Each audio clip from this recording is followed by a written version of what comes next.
Hello, everyone. Thank you for being with us tonight. This is the first session of Energy Efficiency Marathon, and we will start with a simple step back discussion about renewable energy and energy efficiency. I am Raluca Buna. I am the publisher of the exclusive, and with me is Dr. Mohamad Nassereddine. Dr. Mohamad, can you please introduce yourself? Hello, everyone. First, I would like to say thank you, Raluca, for this amazing opportunity. I always envy you with the high energy that you have when it comes to promoting renewable energy and energy efficiency. My name is Mohamad Nassereddine. To give you a little bit background about myself, I spent 17 years in Sydney working in the power system and renewable energy sectors, and I've been since 2017 working in the same sector within the Gulf and the Middle East region. I hold a bachelor, master's, and a PhD degree in a power system, electrical engineering from Australia, from Sydney. And I have over 13 years experience in the industry, plus 9 years experience in academia. And I'm looking forward to our discussion today regarding renewable energy and energy efficiency. Thank you. So tonight we're trying to make that step back and forget what we know about energy and just try to take it from step one.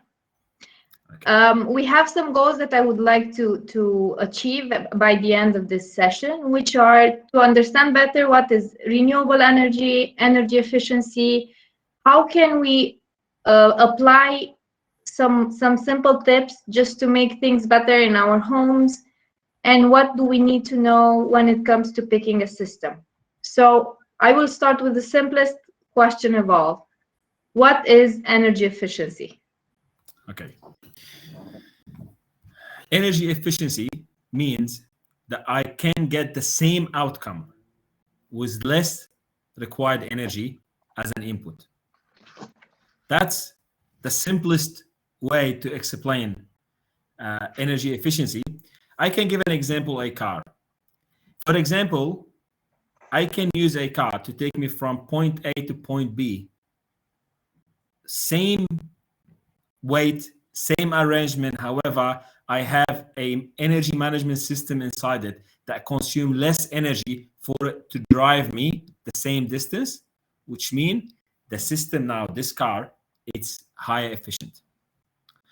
To summarize the energy efficiency, I need to keep my output the same level, but I need to decrease my input to a minimum possible to increase my system efficiency to maximum.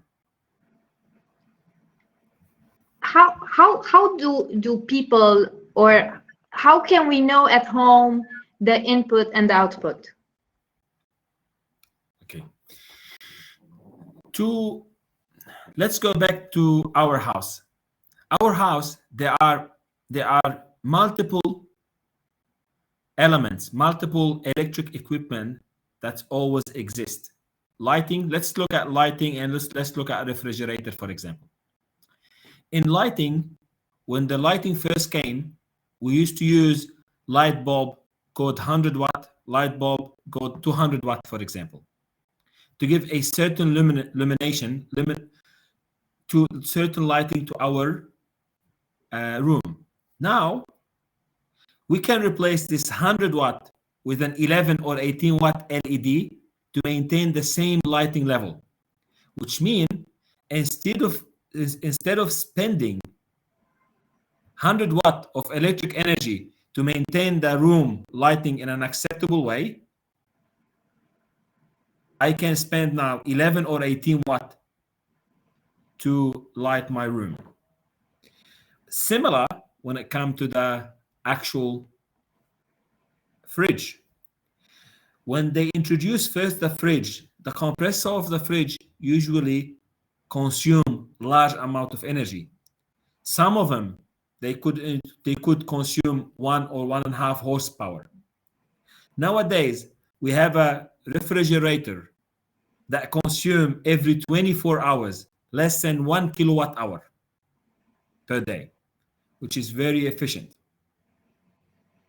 Okay, so what you're saying is that we should start changing our fridges? Now, to advance our efficiency, energy efficiency for the house, we can take multiple steps. I understand many people cannot afford to change their fridge. So instead of changing your fridge, make sure you minimize the open and close of your fridge timing. Make sure to maintain, every fridge has a rubber on the door. Make sure to make sure the rubber always in a high quality, and it's always properly seal the door of your fridge. Teach your kids, train yourself. When you want to open the fridge and close it, do not open it and stare and spend maybe 5 minutes, 10 minutes to think what you want to take out of the fridge. Minimize this open and close windows to reduce the energy consumption required to maintain your freezer and your fridge at the desired temperature. Okay, as we are here, can you tell us more about what people can do in their houses to minimize the energy consumption, and to do it, let's say, with very little investment? Okay. Lighting system, it's considered for your house. Let's give you an example. In your house, what do we have? We have in a common house, we have lighting system, we have a refrigerator, you have an oven, could be gas or could be electricity, and you have an air conditioner. Now, your house, the lighting system usually operate in a winter, maybe 10 hours, 15 hours during winter. During summer, maybe 5-6 hours. Your refrigerator is running 24/7. You don't want it to stop. Your oven runs for 1 or 2 hours. So if I look back and I do quick assessment, I find that if I don't have an energy efficient lighting, the lighting will consume 80, maybe 70 to 80% of my electric consumption. So I have multiple advice to the householder or house owner. Number one, try to replace all your old lighting with LED light. When you replace the lighting from normal light, old bulb, to LED, you will save between 80 to 90% of the energy consumption. Also, train yourself, educate your kids that when they exit the room, to turn off the lights. Do not leave it running all night or all day. When you enter your kitchen, turn on the light. When you exit the kitchen, turn off the light. This way, you're not only saving 80 to 90% when you go to LED, you further increase your save when it comes to electric consumption, and you are maintaining the same lighting level that's required for you to live a healthy life. That's number one. Number two, during the day, try to maximize the use of natural lighting. Try to open the windows, open the curtains. If a room has light, has a windows, has a balcony, try to open the door, the actual curtains, to let the natural light go inside. Number one, it's healthier. Number two, also you will save further on electricity. That's from a lighting perspective. From a air conditioning perspective, make sure that if you have your air conditioner running in one room, close the room door. Trust me, it will make a big difference if you close the door or you leave it open. When you close the door, you will get the temperature controlled within the room, which means the air condition doesn't have to work at a full capacity all the time. That's number one. Number two, in a very hot day, do not turn your air condition on at 18 or 19 degrees. try to put it on a 21, 23 degrees.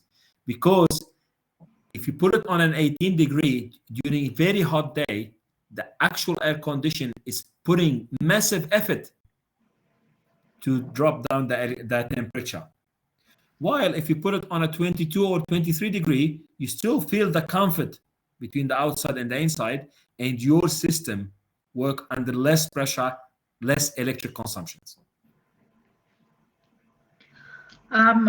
Regarding this, I know a lot of people that unplug their home appliances and they think this is helping them save energy. Is it true or not?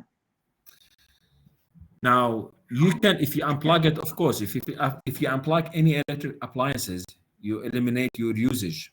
But there are many ways. The technology has been developing so fast, and there are many ways to maintain the luxury life with lower energy consumption by following the step that we discussed. Again, I repeat, number one, change your lighting to LED. Number two, do not leave the light on all the time. Just turn it on, and when you leave, turn it off. If you turn your air condition, make sure the room for the air condition, the windows are properly sealed, the door always closed. Raise the temperature of your air condition a little bit. All this will reduce the consumptions with high percentage and allow you to keep it running all day and night. Okay. So we can keep the home appliances plugged. Yes. Okay. I wanted to ask you, or to go a bit further when it comes to energy efficiency, and go back or go a bit to energy conservation. So what else can we do in the house that would require more investment to keep things at a normal level? I mean, from a point of view of buildings, let's say, not necessarily buildings, but can we do something with the windows or insulation, or what can help from this point of view? No. When it comes to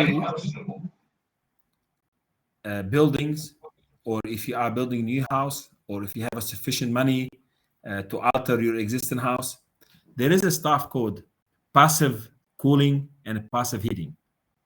So when it comes to your house, if you want to design, avoid having windows on the south side. Have the windows on the north. Why? Because in the Middle East, in the region, the sun goes from the east on the south side, not on the north side. So you will avoid having direct impact inside your house. So cool the house furthermore.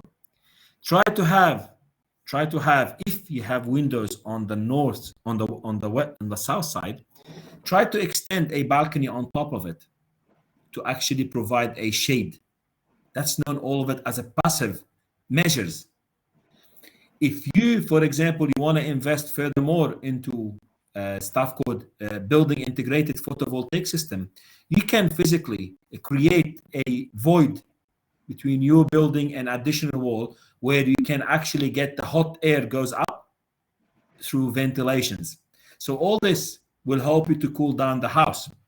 When it comes to heating, whatever keep your house warm during winter, it will keep it cool during the actual summer. Make sure all the windows are properly sealed. If you are building a new house, make sure you have an insulation wall between to maximize your insulation rate of your wall. So that will stop or reduce the heat entering from the outside to the inside. And at the same time, it will stop the cool air in winter, in summer goes to the outside, and in winter it will keep the warm air inside your house. Interesting. Maybe we should start all building all around.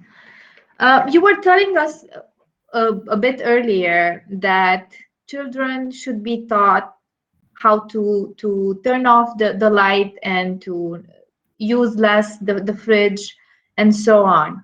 Can you tell us in which way could we create an awareness on energy efficiency going from this? If you go back to your United Nations goals, I believe if I believe personally, and this is supported by many studies done by the United Nations, that educating school, like from starting from kindergarten all the way down to high school to university, you are physically what you are doing now is you are creating a new generations with high, be careful, with high details, or they pay attention to high efficiency, sustainable living, which automatically reduce in consumptions, which automatically reflect on our environment, the planet we save on the planet. So in my personal view, this is my personal view, school need to be measured against the United Nations sustainability goals. University, they need also to include measures. So every single university degree need to have some sort of measures against the United Nations sustainability goals. This will promote healthier, sustainable, and free sources to humanity without damaging our planet. Okay, but I have seen a lot of projects going on when it comes to energy efficiency, for example, in schools and in universities. But I have never seen an actual impact from the students. Do you think, as in, maybe let's say engagement or involvement in this? Okay, we have the measures, we have, or schools maybe install solar panels or change the lighting, but how can we have the children or the students get more involved in this, Okay. like lending a hand to the planet? Look, the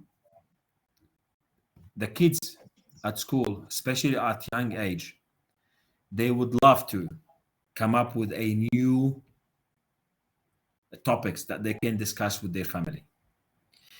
If you join forces between the mom and dad, the parent, and the school, you can make sure that your kid or the kids worldwide pay attention to energy consumptions. Look, if you train your kids every morning to wake up and fix the bed, every morning they will up, fix the bed, and go to school. If you train them, if you give them the incentive from at home and at school, to every time you go inside the room, turn on the light, exit, turn off the light, that means they will do it. If you train them that, hold on, fossil fuel, it's no good, you need to go to renewable energy, they grow this idea, it's inside their head. So when they start thinking, hey, I want to buy a car, so now their mentality, hold on a second, we've been learning about awareness. So what they will do is they will go buy electric car. They want to build a house. Hold on a second. Tell me, what have you done for me from a passive cooling, from a passive heating? You know, when you give all this information to people, to students, it doesn't have to be specialized in civil engineering to know this. If you give this as a general information throughout the school, all the way down to university degrees, that will create a sustainable generations where their main focus sits within efficiency and sustainability. Okay, so we should start training teachers then in order to have a better generation. Of course. Of course. I am always thinking, why doesn't the ministers of education include something in the programs?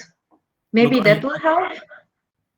I came back from Australia education, from Australian education point of view. There are universities that measure the engineering degree against the United Nations sustainability goals. In the region, they measure it against ABET, which is, I believe, also ABET accreditation should also follow the United Nations sustainability goals.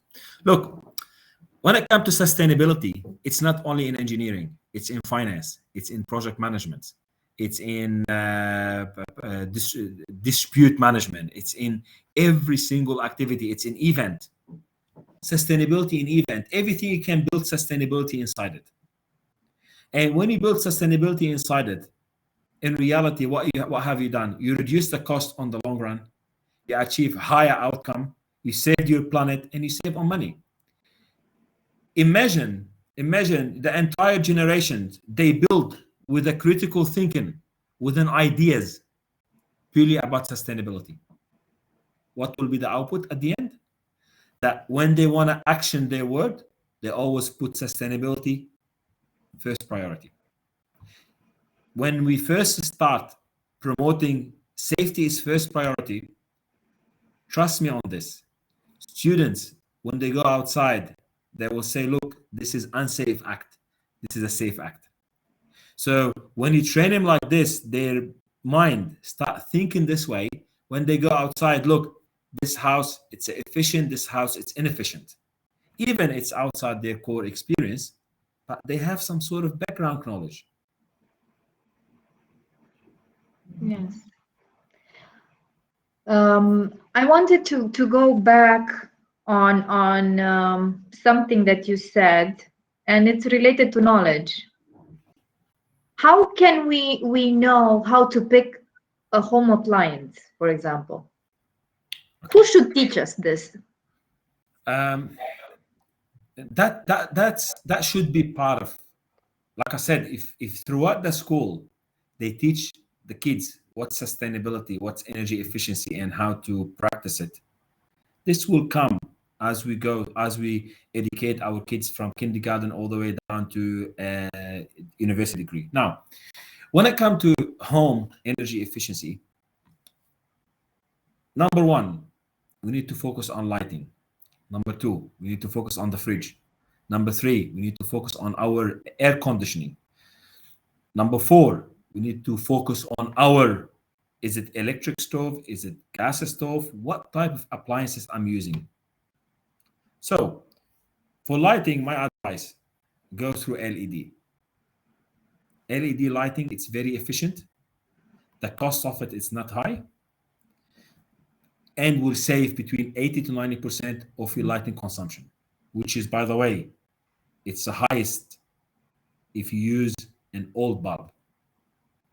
When it comes to your refrigerator, currently you can go by energy efficiency or energy rating using stars. So you can buy a fridge 3 stars, you can buy a fridge 7 star.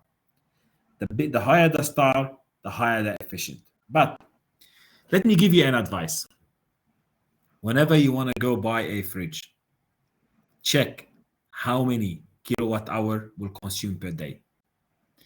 On an average, good fridge or a high efficient fridge will consume 1 kilowatt hour per day. If it's really good and has a proper electrical design inside it, which means small battery that big, 12 volt lithium ion, large pole battery, 12 volt, 150 ampere, can run your fridge 24 hours. Small one. If you have old type, you need about 4 or 5 of them to run your fridge. That's from a fridge perspective. From washing machine perspective, dishwasher perspective, they all follow the same. Check per cycle how many kilowatt hour. If one of them requires 3 to 4 kilowatt hour, no, I don't need it. If I need 1.5 kilowatt hour, yes, I need it. Because in the long run, you are saving money. If you pay an extra $50, $100 extra now, trust me, you will get it back within 6 months on your energy bill, on your diesel generator running cost. All this information will pile up. Instead of paying your energy bill $1,000 a month or a quarter, you will pay 600, 500. So this 500 save every month, it will lead to a big saving at the end of the life of your appliances. Now that you brought up the batteries and the storage, I would like to go to that side of this session and talk about renewable energy. But as you were mentioning storage, tell us a bit more about storage. Okay. Energy storage, you should consider it like a water storage.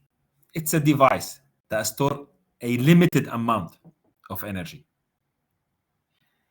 This limited amount of energy, it's being stored to be used at a different timing. So let me give you an example from a water perspective, because everyone familiar with water storage. If you have a water storage, have 100 liter, and you have a washing machine that consume 150 liter every wash, it's not sufficient anymore. If I go buy a washing machine with a high efficient that consume 20 liter per wash, in my storage I can do 5 wash.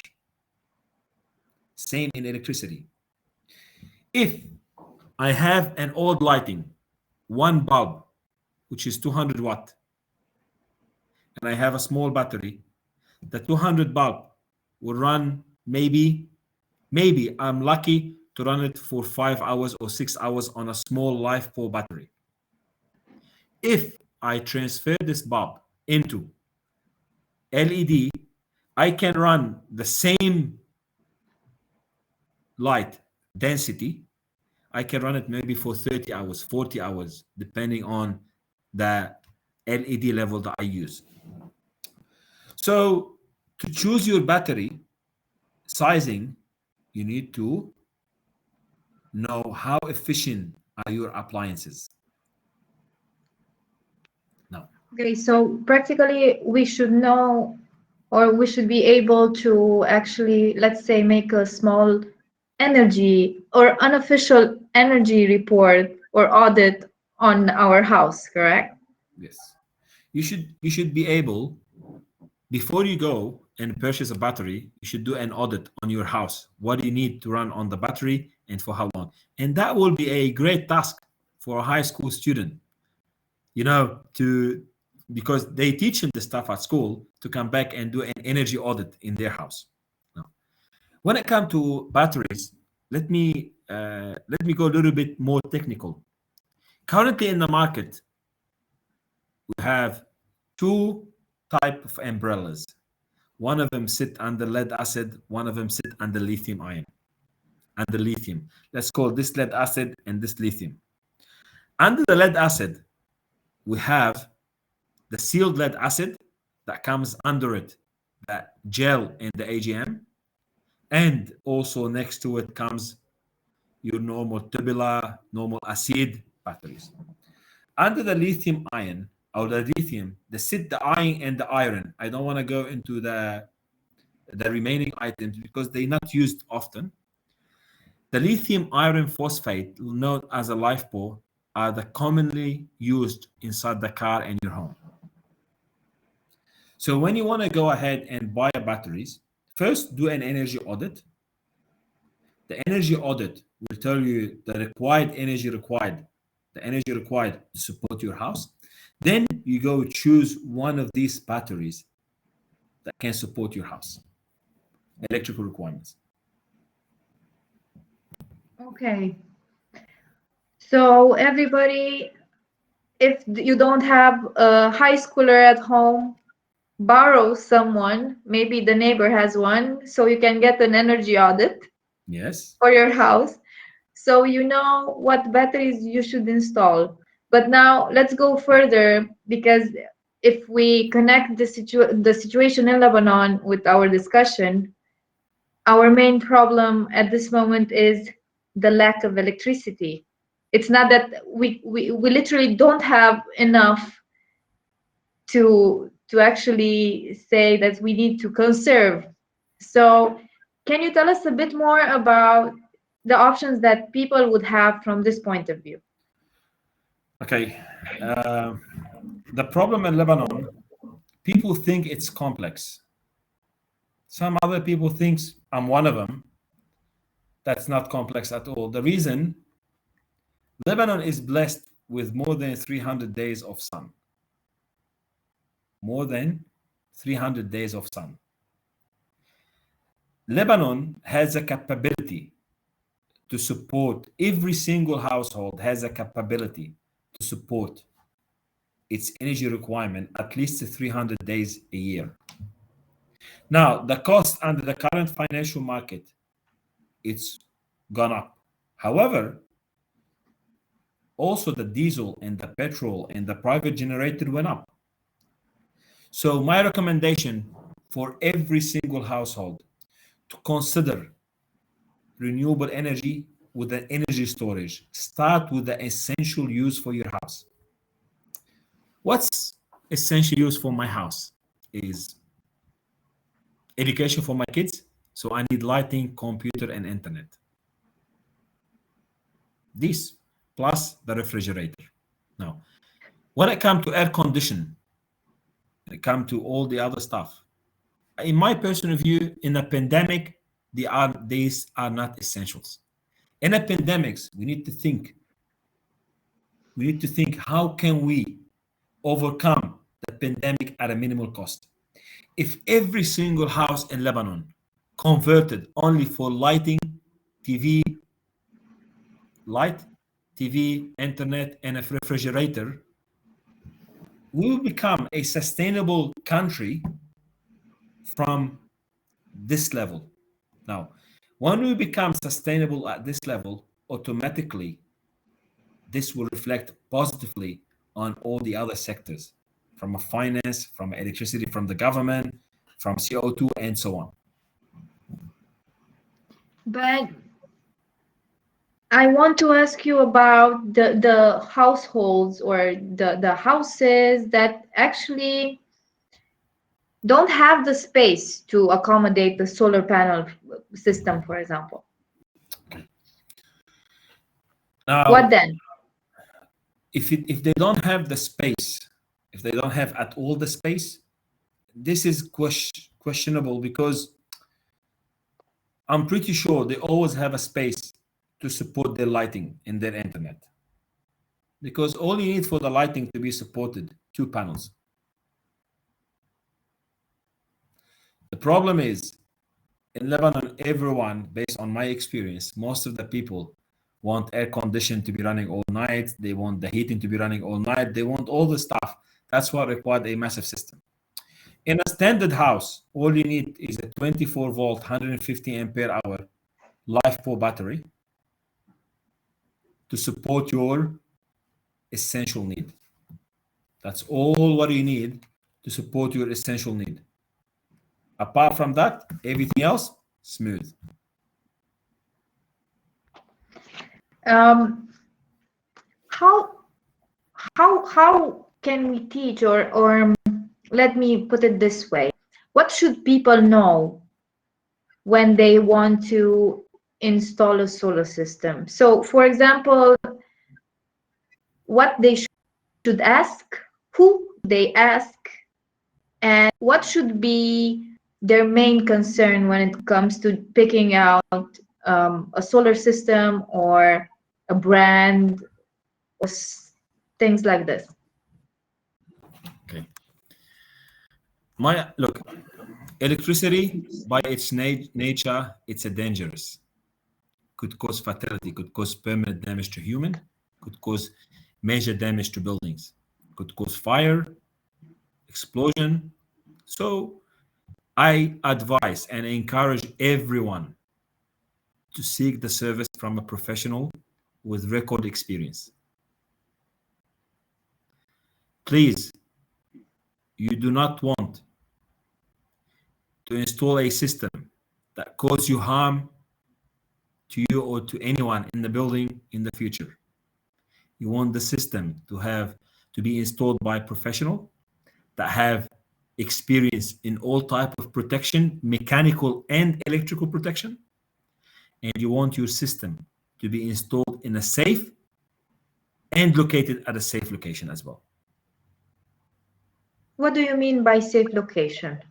Now, depending on the type of batteries that you're going to use, if you use lead acid, the battery extract gas.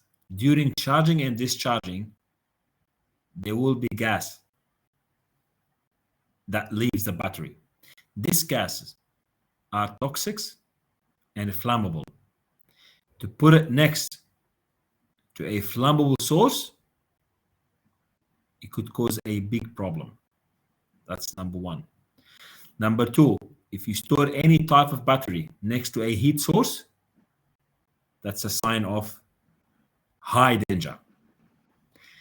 If you put your battery exposed to the sun, that's also high danger. That's number one. If the battery, you choose the wrong equipment to charge and discharge your battery, that's a sign of a danger as well.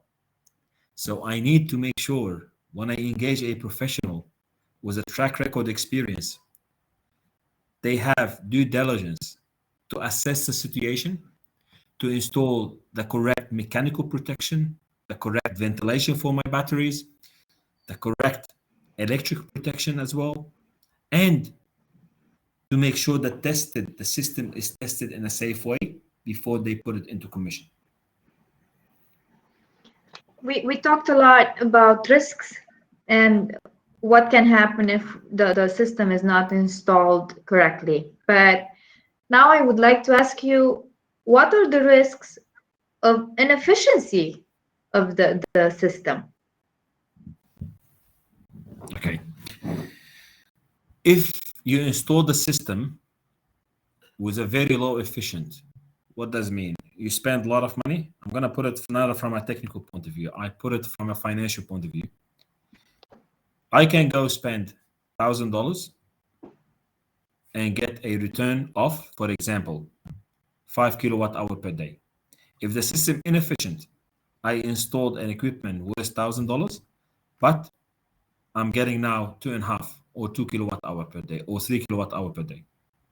So I didn't get a high return on my investment. That's why you always need to go for a high efficient system. The high efficient system, it's not only the efficiency of your equipment, it's also the installation, the design and the installations. Because I can use a very high efficient inverter, very high efficient panels, but the way the system is being installed, it will lead to a very low efficient output of my system. Okay, so how can I know that? As the person, I should trust the installer, correct? Well, the installer, if you engage a professional installer, they will make sure that all this, they should have a quality control. They have a quality check. They should have. You used should in a very good place. Well, they should. Actually, okay. I should use must, not should. They must use it. It's not an option. Look, when it comes to electricity and people money, worldwide they have ombudsmen that deal with this energy. You cannot go, if you're a profession, you cannot go, mislead. I don't want to say a different word. Let's keep it to mislead the resident of the house. You should be clearly open, communicate the advantages, disadvantages, and the capability, the real capability of the system. Okay, but now I will just like to go back to the case of Lebanon, where, well, practically we can find these days solar systems or equipments of any type, even in the supermarket behind our homes. So, and everybody is installing at this moment. Now, again, if we take the financial crisis and all the financial problems that Lebanese have at this moment, you would think that is normal, or you would understand why people are trying to find the, let's say, cheapest option. Look, in Lebanon, situation is a little bit complex. It's to go through the small details.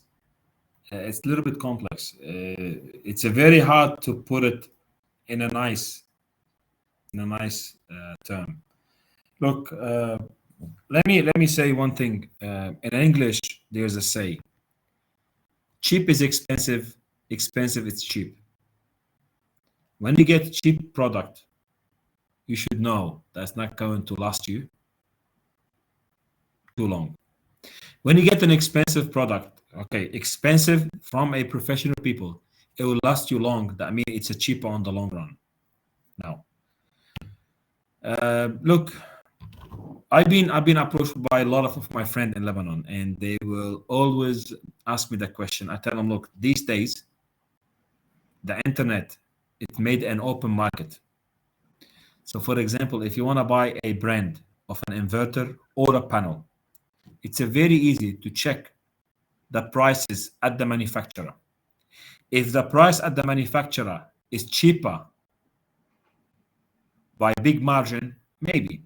But when you find the price at the manufacturer, it's almost the same price in Lebanon or even higher than Lebanon, you should question, are these equipment are refurbished or not? Are these equipment really of this brand or not? I'm going to leave it up to the judgment of the people of Lebanon. We all educated. Go online, search.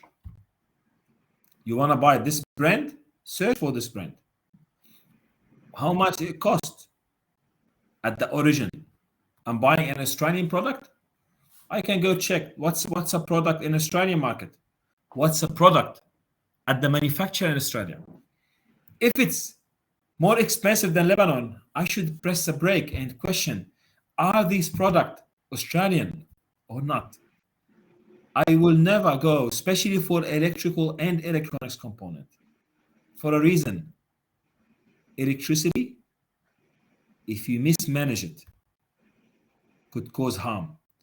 And how do you manage it? It's not by hand. It's by the component embedded inside your system and the design. So as you were talking about internet and searching, can you please tell us what are the specific or the main technical things or specification that people should look for? Look, every single equipment in solar you want to buy, it must have a sticker. The sticker will have a serial number. Most of the company have a barcode. You can scan and you can check. Now, it's a very, very easy to check the characteristics of this. And look, these days, most of the product in Lebanon are made in China. I can go to anywhere in China. Every single company has an online chatting. So I go into the system. Hey, how you doing? Look, I'm buying this brand or this characteristic. How much is it cost at the factory? If, for example, they tell me 500 at the factory and someone in Lebanon is selling it for 490, I need to press a brake. I need to think, hold on a second. How is it possible? It's not hard for us to distinguish between good product and refurbished product, especially with the presence of the internet. While you were telling me this, I wanted to ask about something that we didn't mention before. As let's say in the case of Lebanon, there is a problem with the water. or water heating. So I would like to know more about the options that people might have when it comes to water heaters, especially solar water heaters. Look, it's all in my personal view, all Lebanon should be converted to hot water on solar and electricity on solar, because we have more than 300 days of solar. So imagine 300 days a year, you have no issue. During the 60 days in winter, you still have sun. We have a building in Lebanon, 4-story building. In 2017, early 2017, I converted it into renewable energy. We never felt any power outage. We should all move to your house then. Look, it costed me in 2017 about $10,000 or $11,000. A lot of people said to me, wow, it's a massive investment. But it turned up after 5-6 years. I'm pretty sure I paid off this 10,000-11,000 after 5-6 years. And on top of that, I lived the comfort of not having power outage during school days for the kids. You know, we're sitting watching a movie, watching a TV series.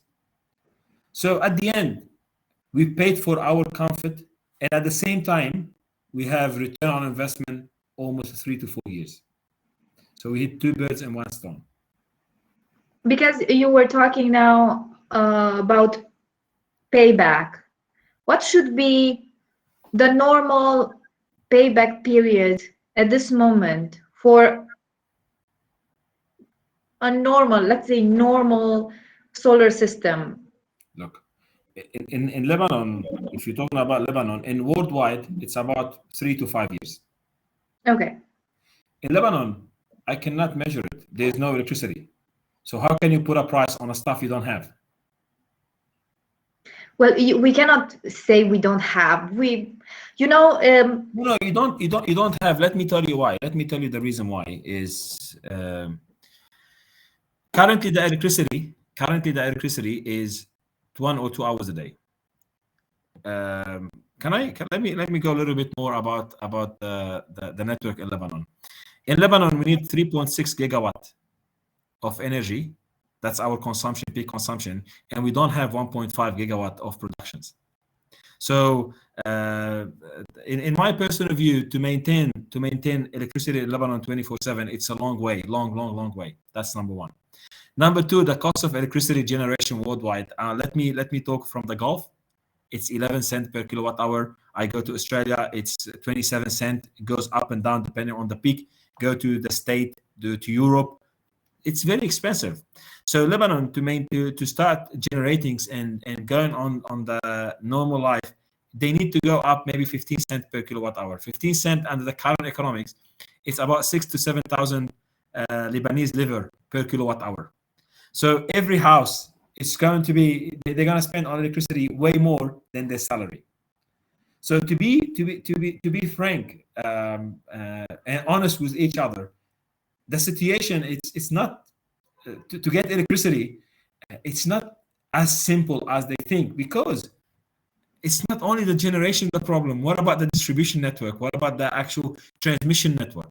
What about the actual capacity of our distribution and transmission? So in Lebanon, we don't have electricity, and we don't have it in the near future. If the electricity is going to come 6 hours on, 6 hours off, it's a perfect. Why? Because our renewable energy system now that you put to support our essential need, it will cover the 6 hours off, and during the 6 hours on, I can do whatever I need to do. Okay, so Lebanon without renewable energy and high efficiency, they cannot ever maintain 24/7 electricity without paying big dollars.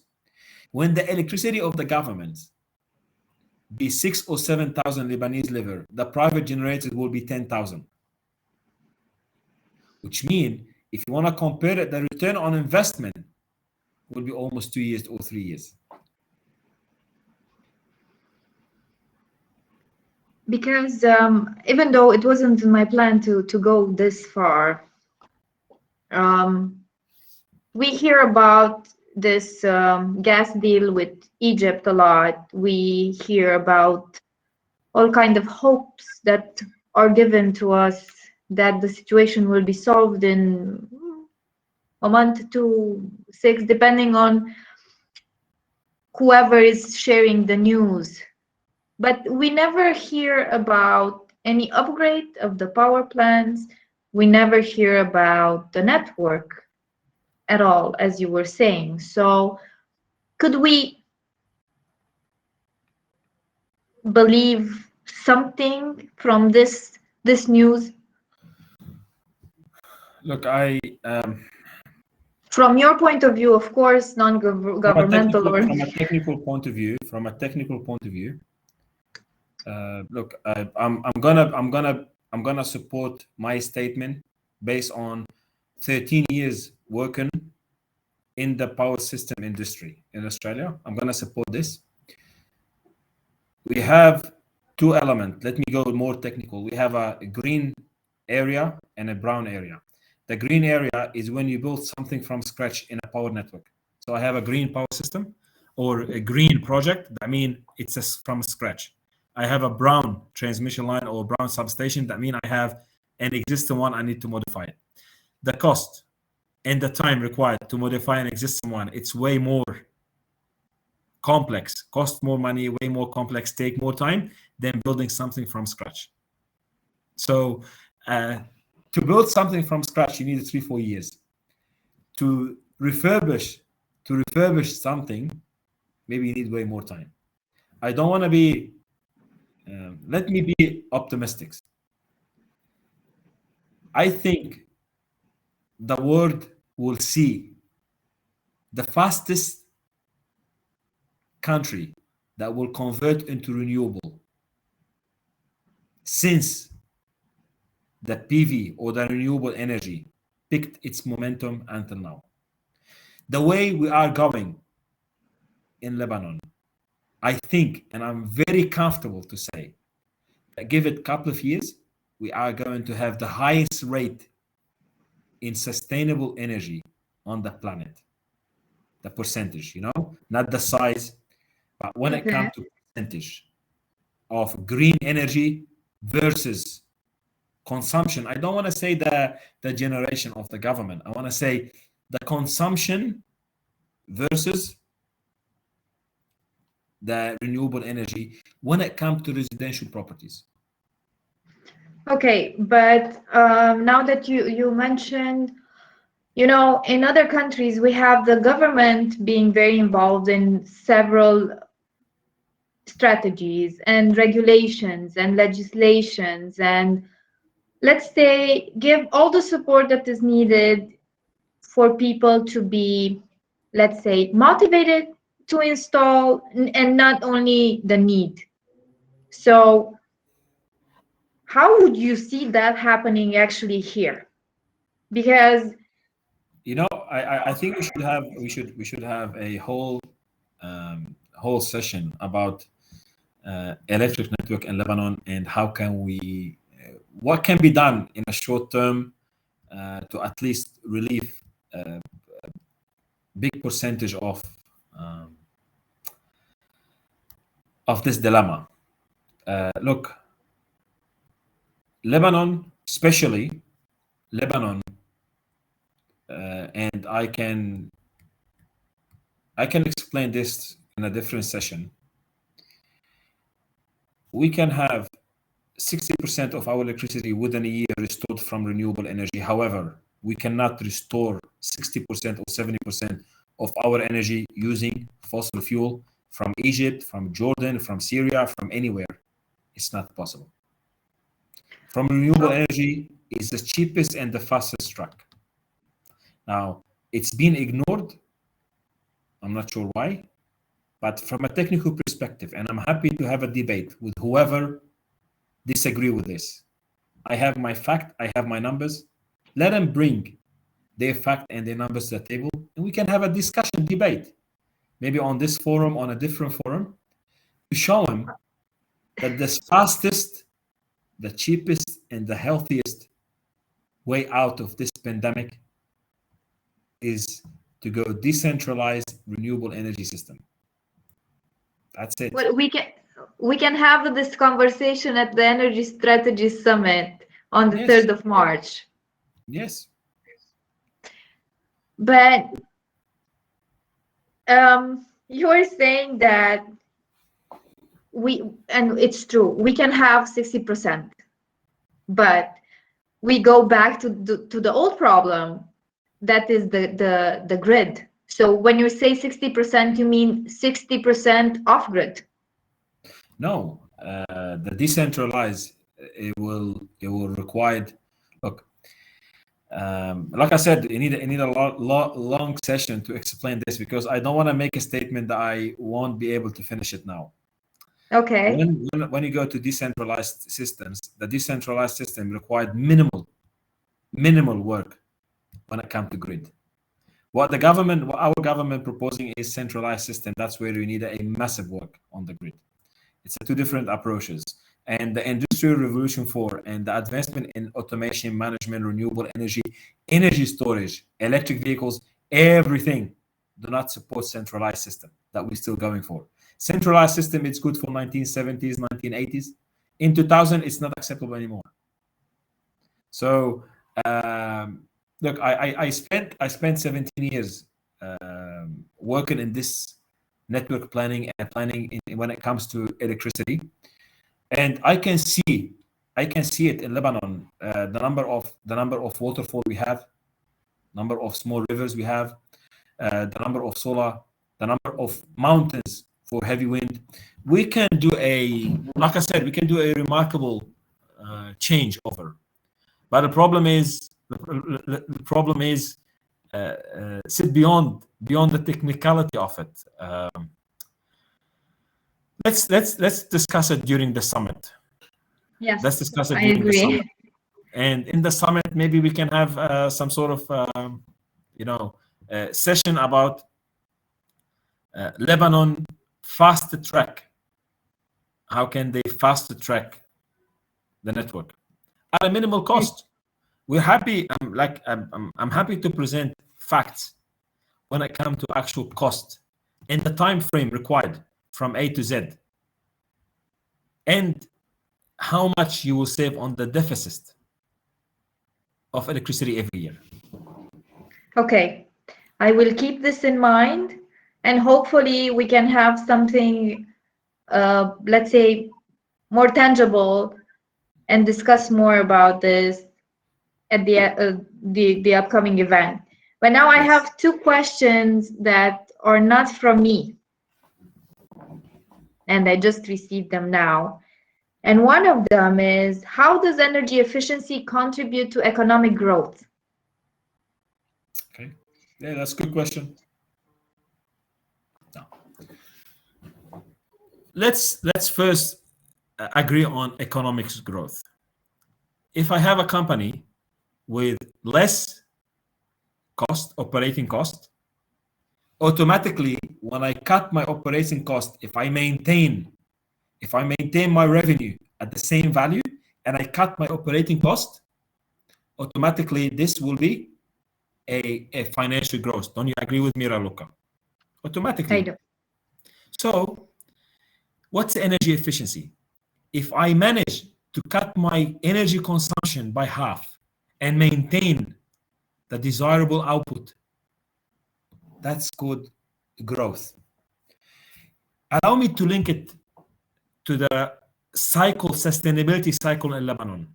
If every house cut its energy by 40 or 50 or 60%, of course, they didn't cut the output, they cut the input. So they maintain the same level of lighting, of a fridge, of air conditioning with higher efficient equipment. So their electricity bill cut, the factory electricity bill cut, all the offices, you sit in an office, all the offices electricity is being cut. So this, all of it saving.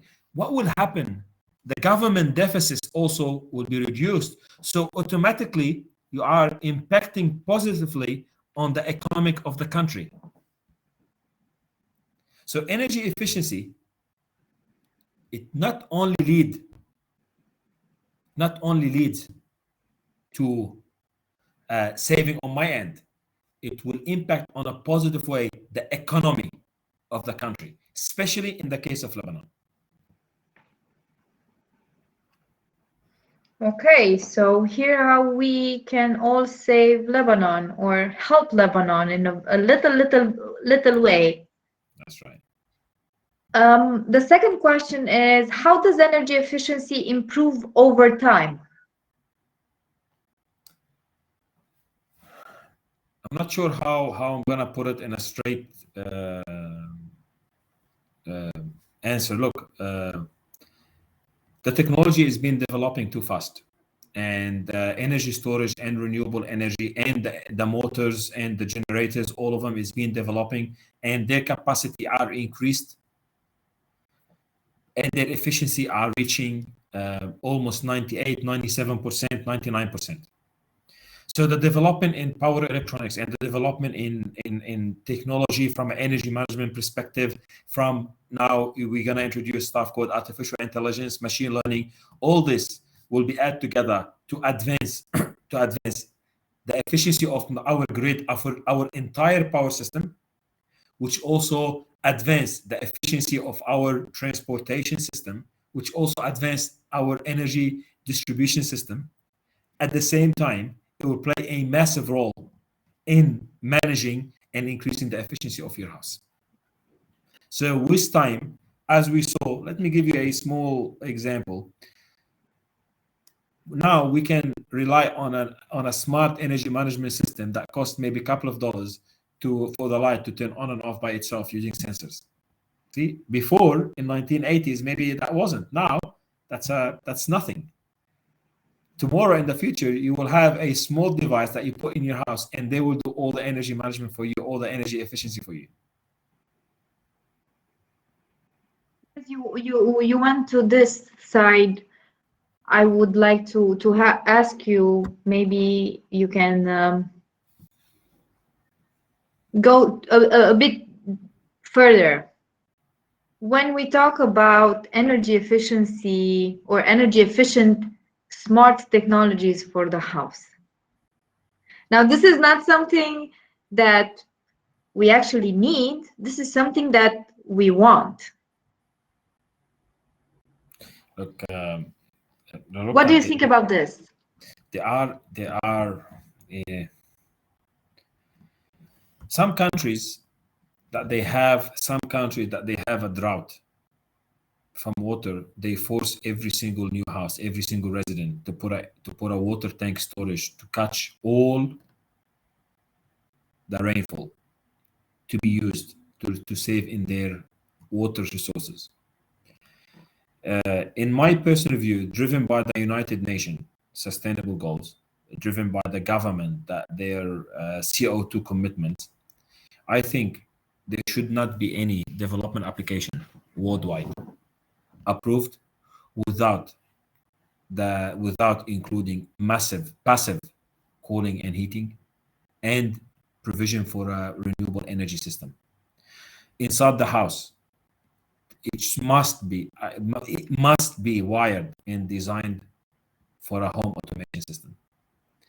If you look at the building cost in this home automation system, the cost is not even 0.1% of the entire cost of your house, of your buildings. So the cost is very minimal. The saving is very large, not only on you, on the entire country, entire planet.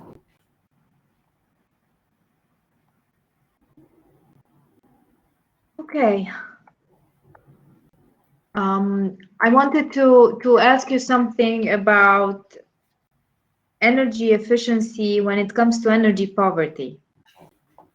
When it comes to energy poverty, how do we overcome this? I mean, not in Lebanon, we don't talk about this subject a lot. Actually, I didn't hear it. very In what, much. But in what way you mean? I mean, we frequently talk about energy poverty, okay, across the developing countries mainly. So how can we, or can we contribute to this with energy efficiency? Everything, if you look at the cycle, everything is linked together, Raluca. Everything is really linked together. Look, I'm not sure if I mentioned it today in this discussion. Sustainability cycle. It should be embedded everywhere, not only into energy, not only into finance. It's everywhere, from education, from financing, from management, from. So in reality, all the systems are linked together, if it's direct or indirect. Now, Lebanon cases, the problem in Lebanon, that it's not only we don't have electricity to support, it's also there is no fuel to support the private generators. So the problem is, it's not only the problem of electricity as well, it's also a problem for um, fuel. And if I go back to the United Nations Sustainable Development Goal number 7, that's free, the energy, water and energy must be available for everyone. And I believe that's a role of the government. It's not only the role of the government. Look, in Lebanon, I have seen large amount of money is being spent on to support the people. In my personal view, if you give someone source of water and you give them source of electricity, they can find their own sustainable living, which means you are enhancing the lifestyle of every individual, and at the same time you are reducing the burden on the government. So you're hitting two birds in one stone, which is increase everything in the country. In the summer, I did a small trial on a small solar system for a small irrigations, where they put a device called variable frequency drive on 8 panels, 410 watt, to run a water source to support the plants around the house. The system shows an exceptional, like the system cost about $2,000. The revenue of 1 year was almost 60 or 70% of the cost. We did a small scale assessment problem. Now, if every single funding agency will focus on offering like a startup from a sustainability, water and electricity, things will become way better for everyone, not only the human, not only the people, it's also for the planet.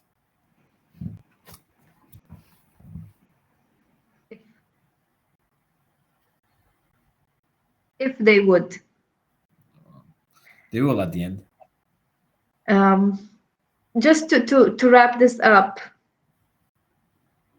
Yes. I would like to focus, because this conversation was so interesting and we went to one topic to let's say another level, that not the one that I would have wished for, but I'm glad we did. Can we just have a conclusion, 3 recommendations that our viewers should focus on? Okay. I strongly recommend the followings. 3 elements. Spend time on educating your kids, training your kids to live a sustainable life. Not only from electricity, from everything. Electricity, water, finance, management, everything. You train your kids, they will get paid for it at the end in the future. That's one. Number 2, whenever you build your house, or you want to manage your house, make sure you have high efficient appliances. If you're building your house, focus on passive cooling, heating, and always try to install renewable energy source, irrespective where you live. Panels live for 25 years, 30 years. Good system lives for 10 years. And trust me, always, on the long run, you're not only the winner, you will be the winner, your family, your country, and the planet. Thank you so much. Thank you, For Raluca, for this today. opportunity. Looking forward to our next discussion. For sure, it will be very, very soon. Thank you. Thank you. Good luck.